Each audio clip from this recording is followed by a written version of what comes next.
আমাদের এখানে সবাই লাভ গুরু ধরে, আমি একদিন হয়েছিলাম লাভ গুরু। আমার বন্ধু এসেছিল আমার কাছে, যে বন্ধু আমাকে কিছু টিপস দিয়ে আমি এমন মানে মেয়েকে পছন্দ করি, তাকে প্রপোজ করবো।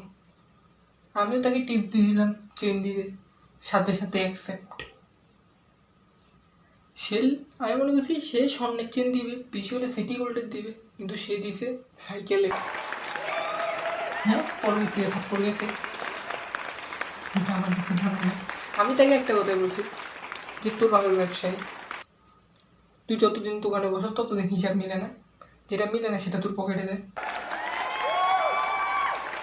সেটাকে দিতে গোল্ডের তো সেল কিনতে পারতি। সে বলতেছে ভাই গরিব মানুষ, এতটুকু তো ঠিক আছে। আমি তার থেকে শুনি সবাই কারেন্ট গেলে পাশে কী করে, বাইরে যায় বা মোবাইলে বসে বলে গ্যালারি দেখে, গ্যালারি যেটাকে বলে, ঠিক আছে গ্যালারি।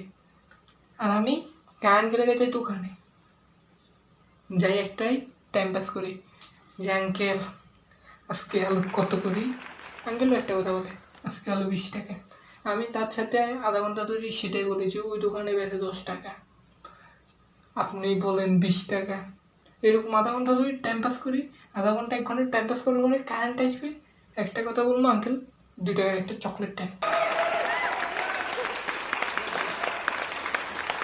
कैसा लगा मेरा मजाक?